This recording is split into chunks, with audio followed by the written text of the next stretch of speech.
Meus amados irmãos, conforme o Senhor vai manifestando a sua bondade à nação de Israel, ele não só apresenta os seus sinais, prodígios e maravilhas, mas ele apresenta de muitas formas a grandeza do seu nome. Conforme Deus vai manifestando o seu cuidado, ele se apresenta como o Senhor de diversas formas. Quando Israel precisava de socorro no Egito, ele se apresentou como o Senhor dos exércitos, o Senhor que peleja em favor do seu povo. Quando o Senhor abençoou a nação com água, com curas, com rochas, com água da rocha, melhor dizendo, com muitas manifestações, meus irmãos, Deus se manifesta como o Deus que cura, o Deus que sara, o Deus da provisão. E nós vemos, meus irmãos, estas bênçãos, e isso nos deixa maravilhados. O Salmo 113 vai nos mostrar que essa extensão da grandeza do Senhor e da sua bondade deve nos levar à adoração. Do nascente do sol até o poente, bendito seja o nome do Senhor. Meus amados, Deus, na sua grandeza, tem mostrado os seus diversos e vários atributos. E como isso deve nos mover à adoração e nos encantar. Porque quando nós não temos isso, isso é terrível. Já pensou você não experimentar a provisão de Deus, não experimentar o cuidado do Senhor, não experimentar Deus lutando as suas lutas? Meus amados, ao mesmo tempo que, por um lado, as bênçãos do Senhor nos encantam, não ter Deus deve nos assustar. Nós lemos um versículo em Hebreus muito sério. Horrível coisa é cair nas mãos do Deus vivo. Romanos 8 vai nos falar, se Deus é por nós, quem será contra nós? E quando pensamos no contrário, irmãos, que Deus nos livre. Terrível coisa é cair nas mãos do Senhor. E nós temos que olhar, irmãos, como é que nós temos caminhado a nossa vida. Nós temos experimentado no mundo vários desenvolvimentos. Temos visto o nosso país sendo abençoado com uma terra bonita, uma terra abençoada, desenvolvimentos tecnológicos. Nós vemos, meus irmãos, em vários aspectos muita progressão. Mas, por outro lado, se nós pesarmos numa balança, nós vamos ver mais regressões do que progressão. Extensivamente, a nação é do Senhor, mas diante de tantos corações duros, é muito difícil acreditar nisso. Que o Brasil é do Senhor Jesus, porque o povo não está avançando, porque o povo não progride. Você vê ideias retrógradas entrando cada vez mais na nossa nação. Se você olhar, hoje o pensamento de muita gente no mundo, irmãos, é contra a família e contra os absolutos da palavra do Senhor. E se você olhar por esse lado, você vai ver uma regressão. Da liderança que nós oramos, pelo presidente, pelos nossos governantes, nós oramos, irmãos. Mas se vocês olharem, é até difícil orar, porque vocês vão ver que eles abandonaram o Senhor. Nós vamos ver, meus amados, lá de cima, as pessoas endurecendo os seus corações e os seus pensamentos. Agora, em setembro, aí, o aborto está tão em voga e acham que é comum você tirar uma vida.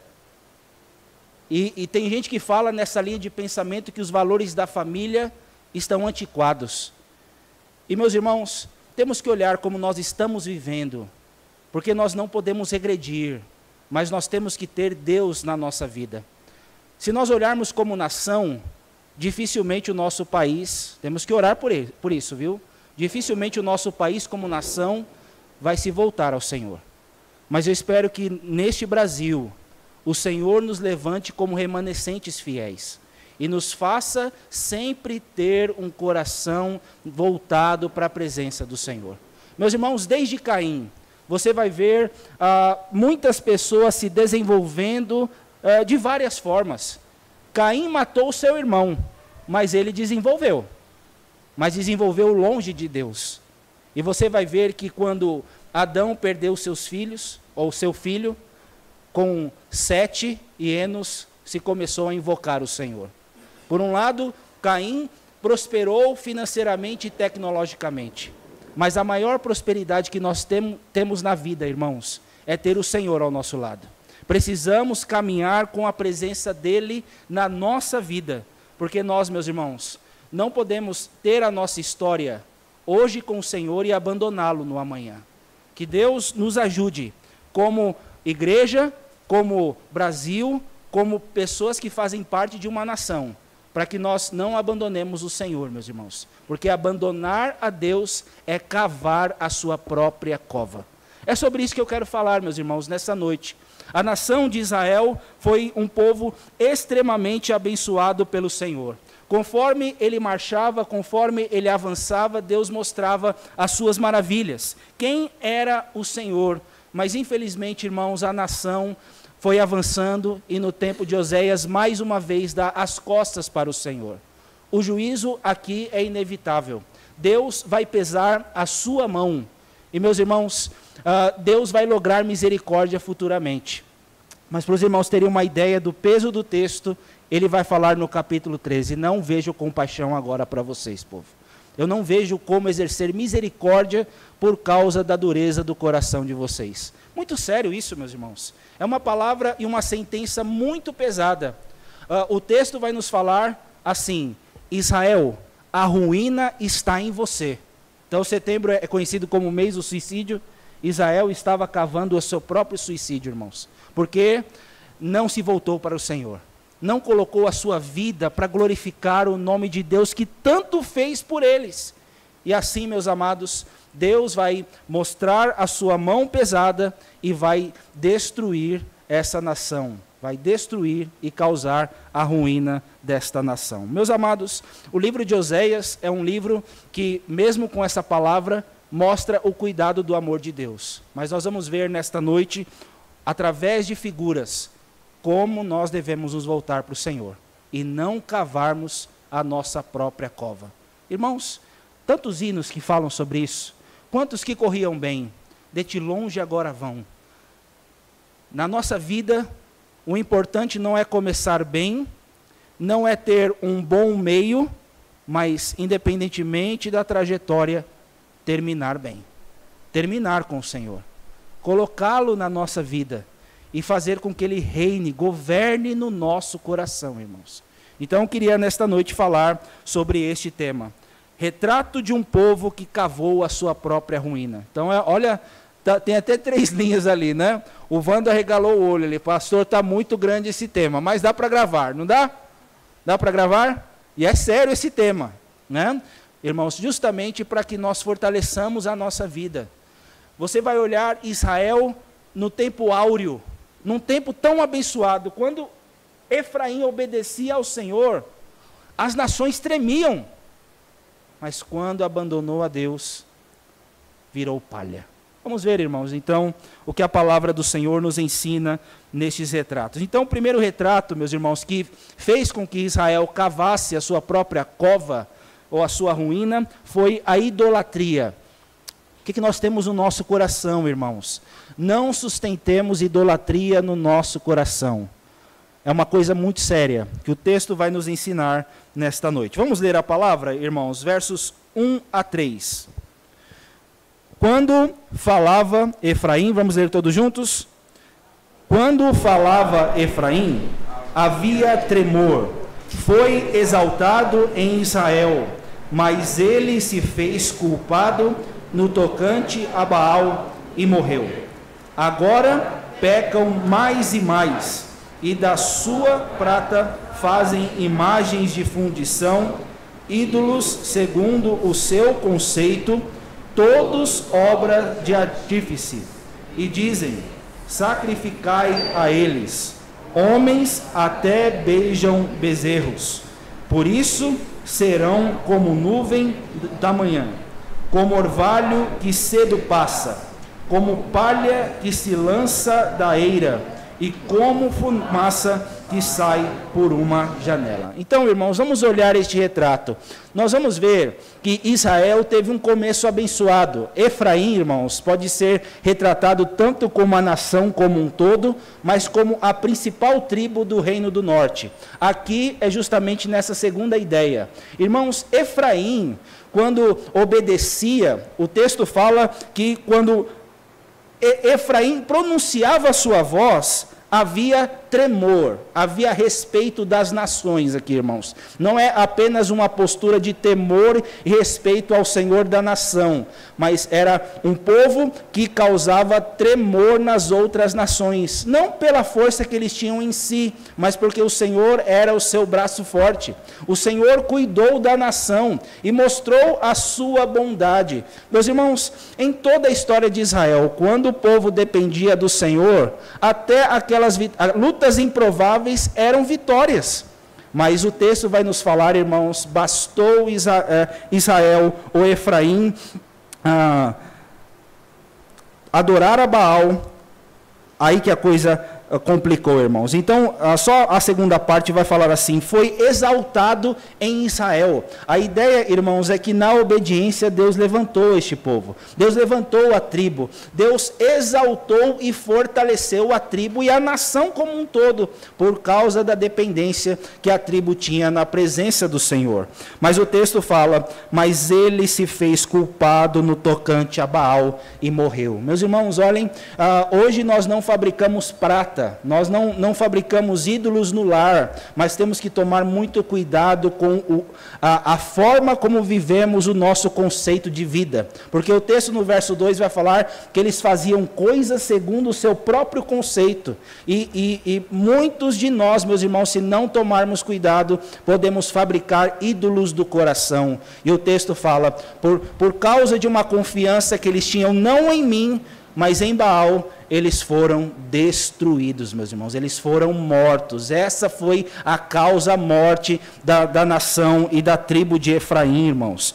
Efraim, como cabeça do Reino do Norte, incentivou uma adoração misturada, né? O centro da adoração era em Jerusalém, mas por causa dessa separação, eles encabeçaram muitos desvios, onde contaminou as demais tribos, irmãos. E o verso 2 fala assim: agora pecam mais e mais, e da sua prata fazem imagens de fundição, ídolos segundo o seu conceito. Meus amados, a ideia aqui é que muitos neste mundo querem se desprender de Deus e viver a sua própria forma.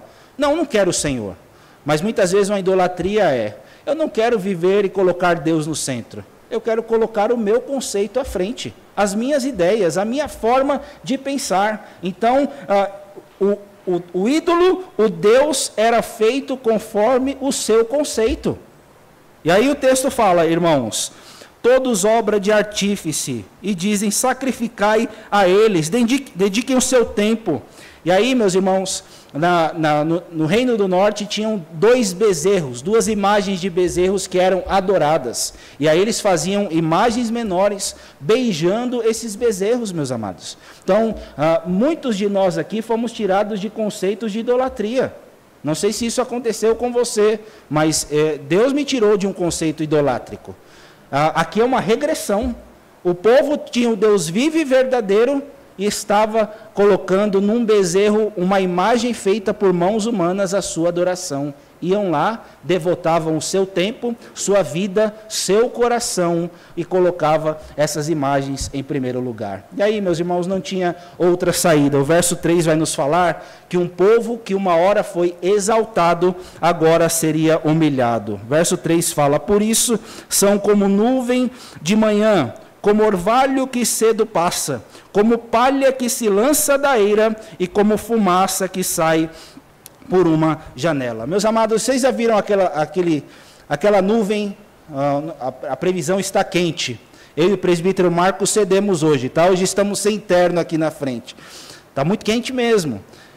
Mas você, quando vai olhar de manhã, tem climas que você olha algumas nuvens, mas quando o sol vem, já dissipa muitas dessas nuvens, quando o tempo está muito quente. Irmãos, uma pessoa idólatra é como uma nuvem que cedo passa. Você vai olhar essa imagem da palha da eira, o vento espalha a palha e ela se dissipa. E uma fumaça que sai da chaminé e logo se esvai com o ar. Meus irmãos, são figuras e imagens de coisas inconstantes, que não vão durar por muito tempo. Meus irmãos, se o justo floresce e perdura, aquele que tem um coração idólatra não vai durar. Não vai ter esse sinônimo de duração. Ele vai perecer. Ele é como a palha que cedo passa. E não vai ter uma estrutura fundamentada no Senhor. Eu vou ler o 4 para complementar, irmãos, e eu coloco aqui uma coisa que Israel deveria perceber. Todavia, eu sou o Senhor teu Deus, desde a terra do Egito, portanto não conhecerás outro Deus além de mim, porque não há Salvador senão eu. Então, meus amados, a palavra que eu deixo aqui para nós é que nós olhemos para o Deus que se revelou. Deus nos chamou e nos conduziu para a verdade. E conhecereis a verdade vos libertará. E essa verdade que nos liberta é para mostrar que nós somos não do mundo. Você não está solto para viver no seu próprio conceito. Você não deve, na sua vida, caminhar com ídolos do coração. 1 de João, capítulo 5, no final, a última ordenança é: guardai-vos dos ídolos. Porque você pode muito bem conhecer Cristo e em algum momento nutrir idolatria no seu coração. Meus amados, quantas pessoas um dia já conheceram a palavra? Quantas pessoas um dia foram exaltadas? Exaltadas não no sentido de serem grandes, mas exaltadas a ponto de conhecerem o Deus da salvação. Mas um dia cavarem a sua própria cova, porque queriam viver a sua própria vontade. Regrediram, não avançaram, não se renderam ao Senhor. E muitas delas estão como a palha, como a nuvem da manhã, como a fumaça que logo se espalha e não dura para sempre. Irmãos, que nós floresçamos, que nós cresçamos neste Deus. Não há outro Deus além do Senhor. Não há Deus como o Senhor. Não há salvação. As pessoas podem inventar e fabricar diversos deuses, mas somente o Senhor Yahvé, o Deus da aliança, o Deus que se revela, o Deus que se manifesta, é o único Deus. Que nós vejamos esta verdade. Nele não há desgosto. O texto fala que se você está em Deus, em Cristo, com esta bênção na sua vida, você tem o Espírito Santo, e essa esperança não confunde, porque o Espírito foi dado a nós mostrando. Confie nesta verdade. Você está debaixo da bênção de Deus. Meus irmãos, louvado seja o Senhor, porque nós fomos libertos de muitas situações de idolatria. Mas eu espero que até o fim nós caminhemos bem e nos voltemos para o Senhor. Eu espero que em várias lutas da nossa vida, você abandone as suas vontades, negue-se a si mesmo, tome a sua cruz e siga ao Senhor e fale: eu morri para mim mesmo, e nele eu encontrei a verdadeira vida. Quando você se humilha, quando você depende, quando você coloca Deus nessa situação, aquele que se humilha será exaltado. Humilhai-vos, portanto, sob a poderosa mão de Deus. Mas uma segunda lição, irmãos, que nós vemos na palavra do Senhor, que Israel cometeu, era ingratidão. Ingratidão, irmãos. Ingratidão justamente porque Deus em vários momentos socorreu o povo do Senhor. O deserto foi um cenário de muitas maravilhas de Deus. Mas ao invés de Israel ser grato, o seu coração também se elevou. Vamos ver o que diz a palavra. Eu vou ler o verso 4 e encaixá-lo aqui, tá, irmãos? Todavia, eu sou o Senhor. É interessante essa expressão, irmãos. Eu vou explicando até o verso 8, né? Quando o texto fala eu sou o Senhor, é aquele nome em toda a caixa alta, o Yahvé, o nome impronunciável, mostrando eu sou o eu sou.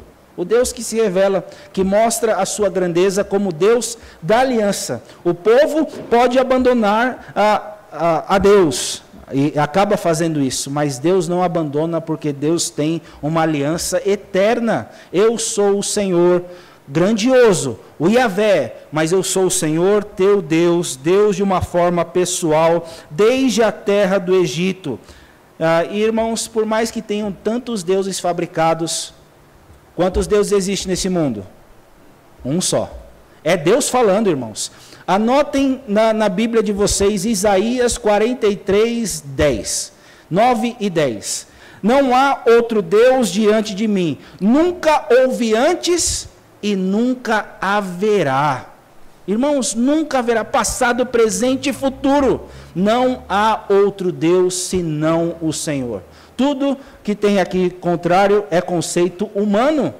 E aí o texto fala: não há outro Deus além de mim, porque não há Salvador senão eu. Irmãos, o que Deus é para nós? O que Deus é para nós? Que o nosso Deus seja esse Deus da aliança, esse Deus pessoal, esse Deus único, mas salvação. Não há acima no céu e embaixo na terra outro nome pelo qual importa que sejamos salvos, senão pela pessoa e pelo nome de Jesus. Olhem o verso 5, irmãos. Eu te conheci no deserto, em terra muito seca. Irmãos, no deserto, terra muito seca. Cenário improvável que, se Deus não estivesse ali, Israel pereceria. O deserto foi um lugar de muitas manifestações do Deus pessoal. Deus socorreu este povo, abriu o mar, sustentou com o maná, tirou água da rocha. Um texto que me encanta muito é Deuteronômio 8, irmãos. Deuteronômio 8. Eu não sei, vou contar aqui uma experiência. As minhas roupas, logo eu vou ter que trocar. As nossas vestes se gastam. O sapato já vai precisando de uma engraxada maior, presbítero. Mas lá em Deuteronômio 8 vai falar assim: em todos estes 40 anos nunca se envelheceram as suas vestes, suas sandálias. Meus irmãos, a havaiana da gente aí não dura 1 ou 2 anos. Às vezes tem que colocar aquele remendo ali na ponta, né?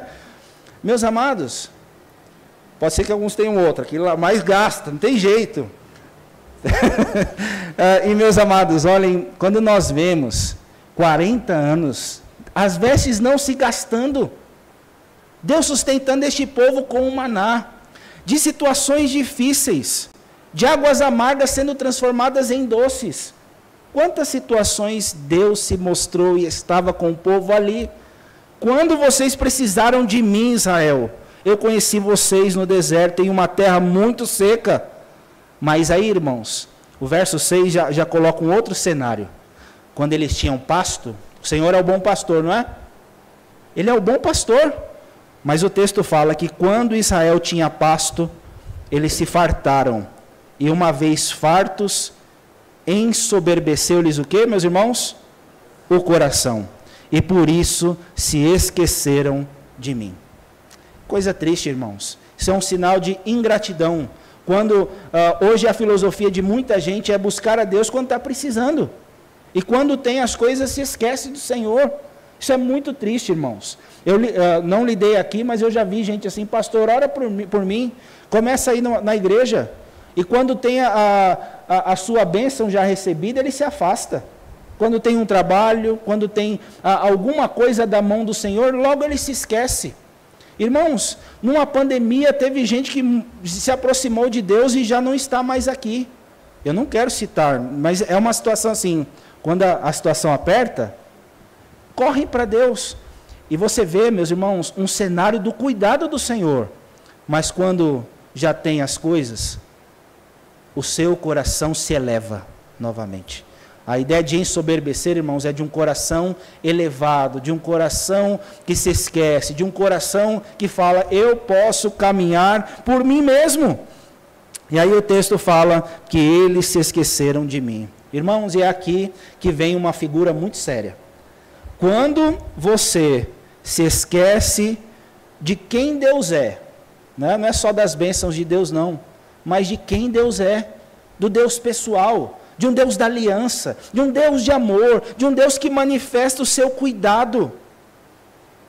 Ou você pode ter o Senhor como Salvador, ou como aquele que está contra você.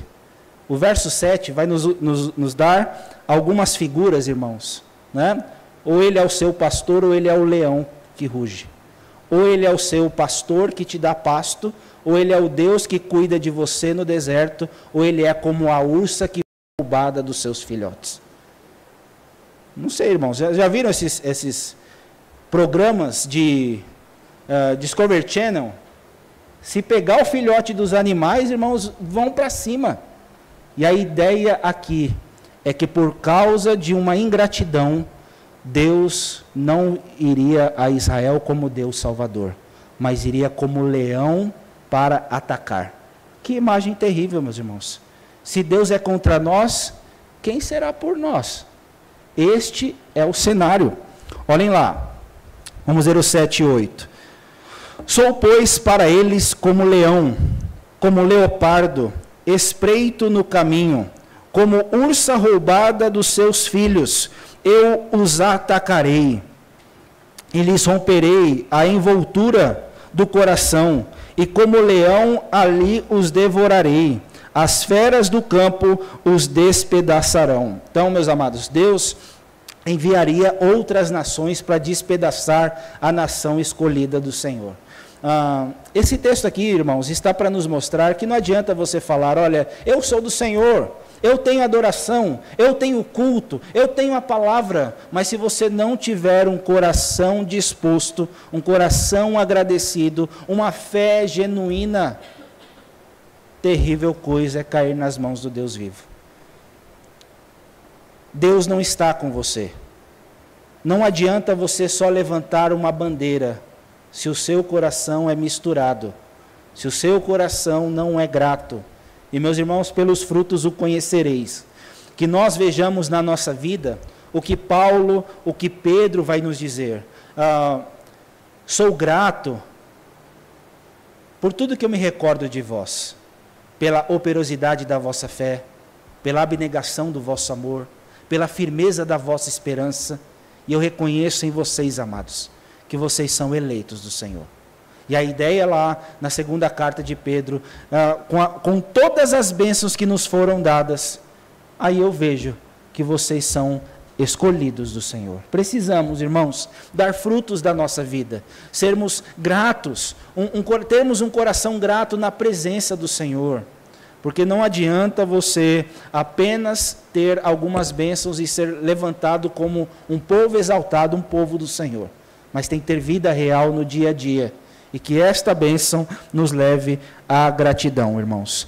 Hoje, você não tem o Senhor Jesus como seu juiz, mas graças a Deus, como diz a palavra, filhinho, se alguém pecar, nós temos advogado junto ao Pai, Jesus Cristo justo. Como é bom, irmãos, que a nossa oração, quando passar pela confissão, não seja automática. O Senhor, te agradecemos pelo perdão, mas é uma bênção certa, presbítero, que o Senhor nos perdoa se confessarmos verdadeiramente os nossos pecados, de ontem, de hoje e de sempre.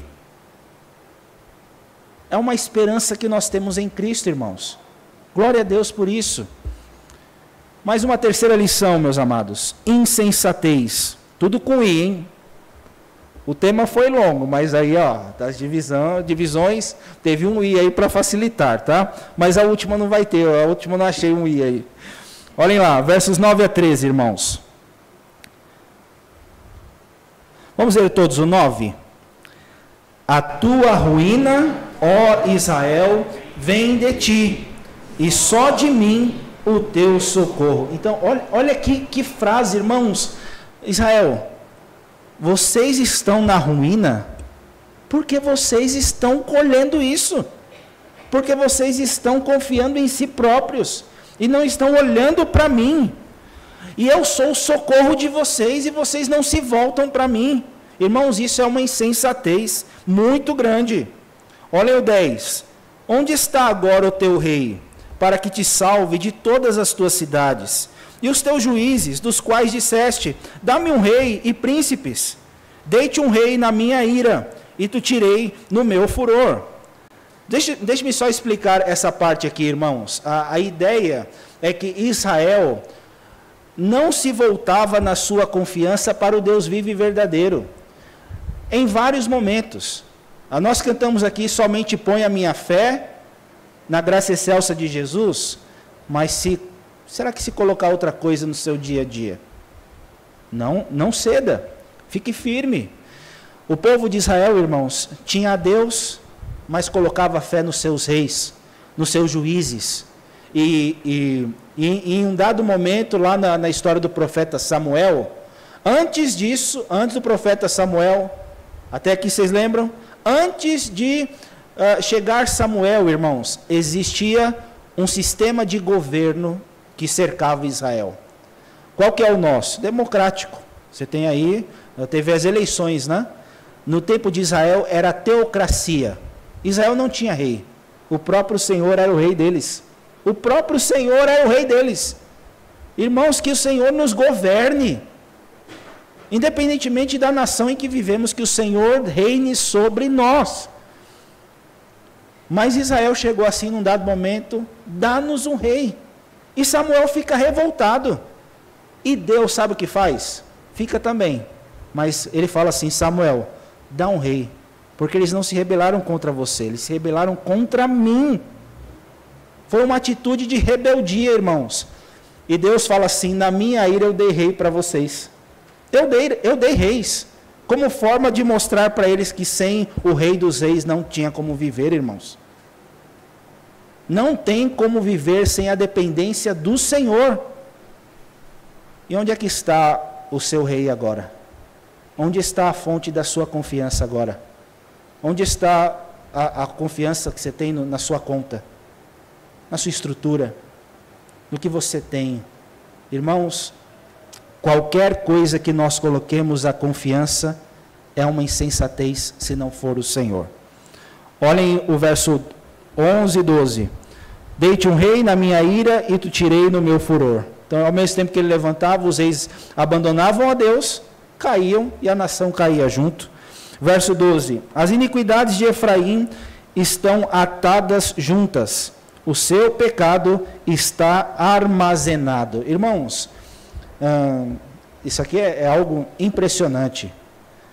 Não sei como é que está o HD externo do Senhor, presbítero, mas conforme a gente vai colocando lá coisas, vai armazenando. Deus não mata muitas pessoas hoje, irmãos, porque Romanos 2 vai dizer, é a misericórdia que nos conduz ao arrependimento. Porque Deus não fulmina como no Antigo Testamento, irmãos. E não estou falando que Deus é mau não, viu? Mas é que o Senhor está mostrando a sua mão de misericórdia. Mas um dia vai chegar o dia da ira.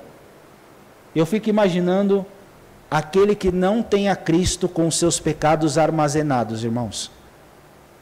Quantas vezes nós pecamos por dia? Por semana? Por mês? Por ano? Com a idade que você tem hoje, mas um só pecado te separa de Deus. Mas se você tem Cristo, graças a Deus por isso. Graças a Deus porque nós podemos descansar, irmãos. Mas o texto fala, porque vocês não confiaram em mim. Está tudo sendo colocado no HD, tudo sendo armazenado, colocado numa bolsa. E quando chegar a ira de Deus, irmãos, a lapada vai ser grande, vai ser difícil. Horrível coisa é cair nas mãos do Deus vivo. Aí olhem o 13, irmãos. Dores de parturiente lhe virão. Os homens não sabem o que é isso, mulheres, mas vocês sabem aí, né? A dor é grande, é grande. Minha avó teve 20, tá, gente? Então, só para vocês terem uma ideia. O 20º não sei se doeu tanto. Mas a dor é grande, irmãos. E o texto quer nos mostrar que, além da dor de parturiente, isso aqui é algo impressionante, irmãos. Olhem o que o texto fala. Dores de parturiente lhe virão. Ele é filho insensato, porque é tempo e não sai a luz ao abrir-se da madre. O que é isso, irmãos? Hoje, se ouvirdes a sua voz, não endureçais o vosso coração.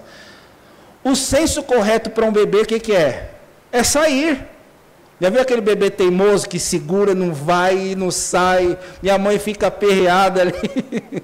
Irmãos, Israel tinha tudo para sair, caminhar na luz, ver que no Senhor não há alegria maior, mas era um filho que vai falar: eu não vou sair.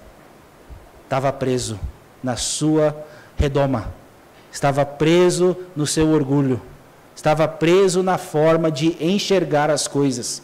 E aí o texto fala: Israel é um filho insensato. A ordem normal era sair e ver que no Senhor não há bênção maior.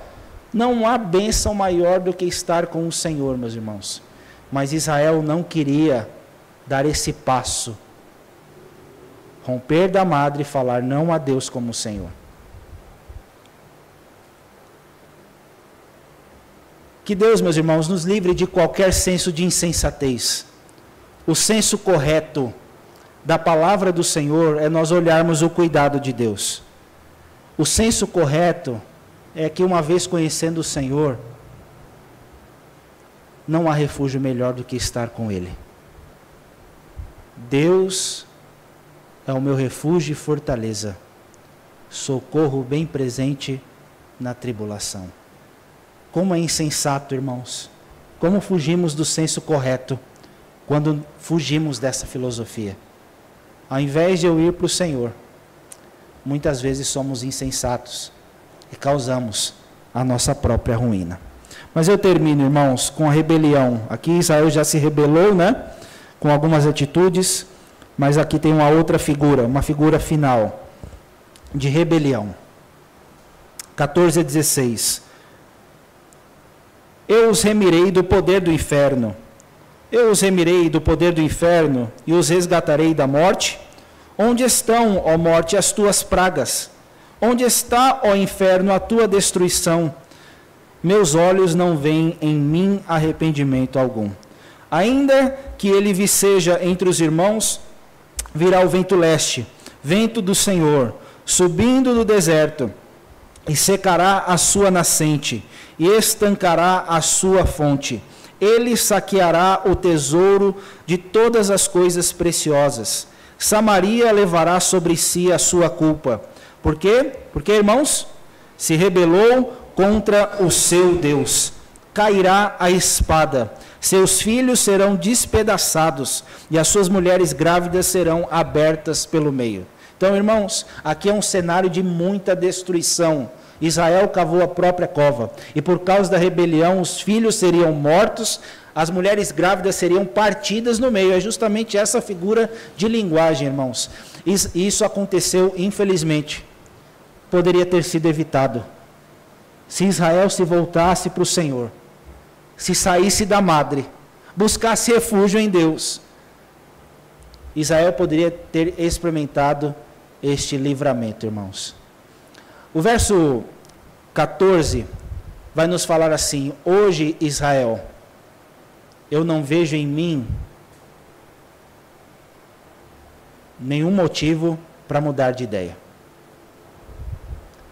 Mas o verso 14 ele é fantástico, irmãos, porque num texto tão pesado como este, não sei se já te lembra alguma coisa, tem que lembrar, 1 aos Coríntios 15, 15, irmãos, quando o texto fala da ressurreição. Onde está, ó morte, a tua vitória? Onde está, ó morte, o teu aguilhão?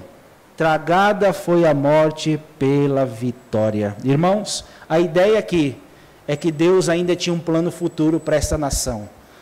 Deus iria despedaçá-los como um leão, como prova de julgamento. Mas ainda, até a morte seria vencida, diante de tantas mortes. Né? Vou ler de novo aqui o verso 14. Ixi, voou aqui na minha Bíblia, gente, peraí. Se nós olharmos aqui, irmãos, é uma interrogação, mas é uma interrogação que Deus ainda tem planos para o povo. A primeira parte fala de um plano futuro. Eu os remirei do poder do inferno e os resgatarei da morte. Onde estão, ó morte, as tuas pragas? Onde está, ó inferno, a tua destruição? Aqui, irmãos, num plano futuro, Deus tinha misericórdia para a nação. Mas o texto fala, hoje ainda não. os meus olhos não veem em mim arrependimento algum. Hoje vocês acham que estão bem, na impressão de bem-estar, vocês acham que o mal não vai sobrevir sobre vocês, mas eu vou castigá-los com o furor da minha ira. Mas um dia eu vou mostrar a minha mão de misericórdia. Meus amados, nós vemos um texto muito solene, e graças a Deus que ele não para por aí. Vamos ter cenas do próximo capítulo no domingo. Nós vamos ver que o Deus da graça ainda mostra a sua misericórdia. Mas que texto muito sério. Longe de nós sermos ingratos, irmãos. Longe de nós sermos incrédulos, insensatos, rebeldes, idólatras, que fujamos de todas essas coisas. Israel teve um começo tão promissor. Quando Israel era menino, capítulo 11 vai falar, eu cuidei deste povo. Eu ensinei a andar. Eu cuidei, mas em nada eles atinaram e olharam para mim. Mas, meus amados, ainda que nem o povo, nem nós façamos isso, se Israel sofreu o juízo, de certa forma experimentou as consequências da sua rebeldia, Deus hoje nos cerca com a sua plena misericórdia. Nós não somos muito diferentes deles, não. Ainda somos rebeldes. Ainda sustentamos idolatria muitas vezes, irmãos. Ainda somos ingratos. Ainda somos insensatos. Mas o Deus que amou a sua igreja antes da fundação do mundo, enviou o único, porque não há outro Salvador na história. Ele vem para abençoar a sua igreja de ternas misericórdias. O Senhor é bom e a sua misericórdia dura para sempre. Ainda que você morra, experimente consequências dessa vida. O texto vai nos falar que se você morrer em Cristo, a nossa pátria é celestial. E Ele transforma este corpo de humilhação semelhante a um corpo da sua glória, segundo o poder que Ele tem para subordinar a si mesmo todas as coisas. Filipenses capítulo 4. Meus irmãos, Deus, pelo seu poder, arquitetou uma bênção para o seu povo. Se você está em Cristo, nenhuma condenação há para aqueles que estão em Cristo Jesus. Apocalipse 20 vai falar que a morte vai ser vencida, irmãos. A morte não tem a última palavra. E graças a Deus, meus irmãos, porque nós podemos olhar para este retrato. E se hoje se você não sair, eu te puxo. Mas não sou eu que tenho que te puxar. É a palavra. É o Senhor. É o Espírito. E eu falar, eu sair dessa madre, porque se eu não estiver nesse caminho, irmãos, é uma grande insensatez. Mas se você tiver, você pode descansar no Senhor. Há promessas para nós, irmãos. Há promessas que cuidam de nós. Deus cuida do seu povo. E ainda que nós morramos, tragada foi a morte pela vitória. E hoje, mesmo sendo tão pequenos, Ele nos libertou do império das trevas e nos transportou para o reino do Filho do seu amor. Em Deus, em Cristo, no Espírito, nessa Trindade Santíssima, onde não há outro Deus, eu posso descansar seguro. Irmãos, estamos debaixo das asas do Senhor. Não saiamos dela, porque nela nós encontramos tão terna e preciosa salvação. Eu fico olhando, irmãos, para um país que regrediu. Mas eu também quero olhar para a igreja hoje e falar: vamos caminhar nas mãos de Deus, viu? E quando a palavra é pregada, talvez o país como um todo não possa se voltar para Deus e vai experimentar as consequências disso. Eu não sei o futuro que Deus tem para nós, irmãos, mas isso é muito sério. Se você tiver uma visão diferente, vamos conversar sobre o país. Mas ainda que o país não seja do Senhor Jesus, no sentido de um coração entregue, a igreja precisa ser do Senhor Jesus. Precisamos nos render ao Senhor. Precisamos ser uma igreja viva, como diz o tema do nosso ano. E meus irmãos, como é bom, ainda que haja muitos corações duros, a palavra sendo pregada, pessoas se rendendo ao Senhor, e isso sim vai acontecer. Seu vizinho pode se render, seu amigo, seu pai, seu filho, seu familiar, seu chefe do trabalho, seu amigo da faculdade. Há muita gente do Senhor ainda, irmãos. Vamos anunciar para que elas estejam não contra o Senhor, para que o Senhor não seja o leão que rasga, mas o leão que salva. Deus nos abençoe, irmãos, em nome de Jesus. Amém.